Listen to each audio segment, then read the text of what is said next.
Hello friends, good evening. My name is Rohit and you're watching Rohit Classes. So guys, आज दिन में हमने किया था पास्ट परफेक्ट टेंस। अभी मैं आपके लिए लेके आया हूँ फ्यूचर परफेक्ट टेंस। तो सबसे पहले ये कहना चाहूँगा, अगर आप मेरे चैनल पे नए हैं तो आप इस चैनल को लाइक, सब्सक्राइब एंड शेयर जरूर करिए। कुछ सजेशन अगर आप देना चाहते हैं तो कमेंट बॉक्स में कमेंट जरूर करिएगा। राइट, तो let's start with the session future perfect tense. Right, तो इसका हिंदी में समझ लेते हैं, इसका स्ट्रक्चर क्या है, रूल्स क्या है और एग्जाम्पल क्या होंगे।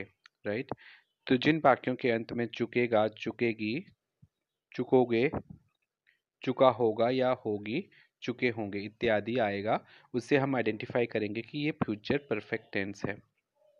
राइट, और इसमें यूज क्या होता है, इसमें रूल्स क्या रहेगा, इसमें सब्जेक्ट होगा, शैल विल का यूज होगा, प्लस हैव का यूज होगा, प्लस वर्ब की थर्ड फॉर्म का यूज होगा एंड अदर वर्ड्स।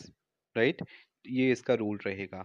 हम सबसे पहले कैसे करेंगे कि जिन वाक्यों के अंत में चुका होगा, चुका, चुकी होगी, चुके होंगे, चुकेगा, चुकेगी या चुकोगे इत्यादि आएगा, वहां से हम आइडेंटिफाई करेंगे कि ये फ्यूचर परफेक्ट टेंस है। और रूल के लिए क्या रहेगा, इसको इंग्लिश बनाने के लिए सब्जेक्ट होगा, शैल विल का यूज होगा, हैव प्लस वर्ब की third form and other words plus object का यूज होगा। राइट, तो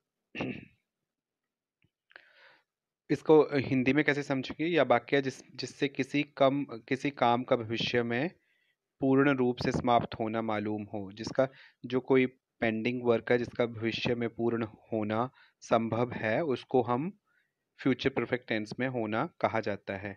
सिंबल के लिए, जिस वाक्य के अंत में चुकूंगा, चुकूंगे, चुकूंगे, चुका होगा, चुके रहेंगे, आ होगा, ई होगी, ए होंगे या होगा, ये होंगे इत्यादि रहे, तो वह वाक्य फ्यूचर टेंस में होना कहा जाता है। राइट, जैसे मुकेश अपना पाठ याद कर चुकेगा, Mukesh will have learned his lesson. Lesson, Mukesh will have learned his lesson. Rakesh कौन सी किताब पढ़ चुका होगा, which book will Rakesh have read. Read आएगा यहाँ पे, रीड, रेड, रेड, तो रेड स्पेलिंग सेम रहेगी लेकिन हम प्रोनाउंस क्या करेंगे, रेड, बिकॉज वर्ब की थर्ड फॉर्म का यूज हम कर रहे हैं। राइट, फिर से वही बताया गया है, चुका होगा, चुकी होगी, चुका होगा, चुके होंगे। सब्जेक्ट होगा, शैल विल का यूज होगा, प्लस हैव का यूज होगा, प्लस वर्ब की थर्ड फॉर्म एंड ऑब्जेक्ट रहेगा। नेगेटिव सेंटेंस में क्या होगा, सब्जेक्ट होगा, शैल विल का यूज होगा, प्लस नॉट का यूज होगा क्योंकि नेगेटिव है, प्लस हैव प्लस वर्ब की थर्ड फॉर्म प्लस ऑब्जेक्ट होगा। इंटेरोगेटिव में क्या रहेगा, विल शैल को हम पहले यूज करेंगे, सब्जेक्ट होगा, हैव होगा, प्लस वर्ब की थर्ड फॉर्म प्लस ऑब्जेक्ट होगा। राइट, तो कुछ एग्जाम्पल एक्सरसाइज करने के लिए एग्जाम्पल देख लेते हैं, जैसे कि शैल विल हैव वर्ब की थर्ड फॉर्म ऑब्जेक्ट वर्ड्स आएगा स्ट्रक्चर के लिए। शाम तक वह आगरा पहुंच चुकेगा, ठीक है। He will have reached Agra by evening, he will have reached Agra by evening बताया गया था। शैल विल का यूज प्लस हैव का यूज प्लस वर्ब की थर्ड फॉर्म एंड ऑब्जेक्ट।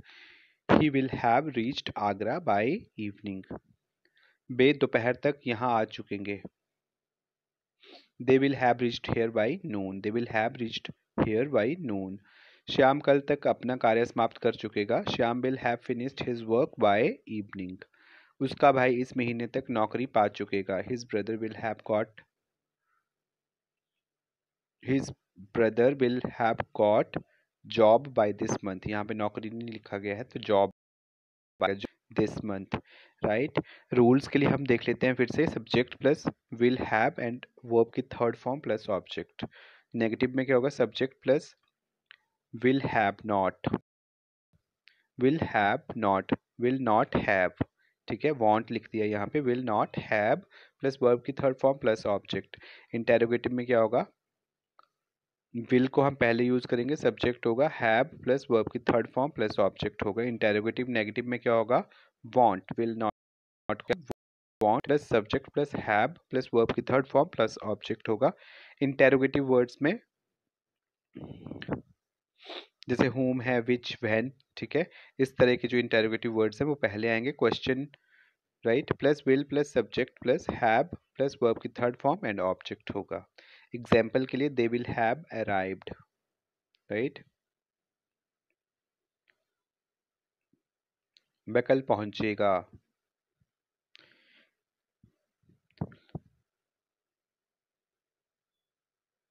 वे पहुंचेंगे। They will have arrived. They won't arrived. वे नहीं पहुंचेंगे। विल दे हैव अराइव्ड, क्या वे पहुंचेंगे। वॉन्ट दे हैव अराइव्ड, क्या वे नहीं पहुंचेंगे। When will they have arrived, वे कब तक पहुंचेंगे। ठीक है। आप कल पानी पी चुके होंगे। You will have drunk water tomorrow. You will have drunk water tomorrow. कल उनकी शादी नहीं हो चुकी होगी। He won't have married tomorrow. He won't have married tomorrow, क्या कल तुम्हारा शादी हो चुकी होगी। Will you have married tomorrow. Right. क्या तुम परसों यहाँ पर नहीं। Won't you have come there day after tomorrow. कल तुम स्कूल से कब घर पहुंच चुके होंगे। When will you have arrived home. Right. तो फ्यूचर परफेक्ट टेंस में सेम है, अंत में चुकेगा, चुकेगी, चुकेंगे, चुकूगा इत्यादि आएगा। ठीक है। तो फ्यूचर परफेक्ट टेंस की पहचान है ये। ठीक है। We will have done our project, हमने अपना प्रोजेक्ट कर चुके होंगे। She will have eaten all the ice cream, वह सारी आइसक्रीम खा चुकी होगी। Will have eaten all. Right. He will have fallen on the floor, वह फर्श पर गिर गया होगा। He will have fallen on the floor, गिर गया होगा। विल हैव प्लस वर्ब की third form future perfect tense.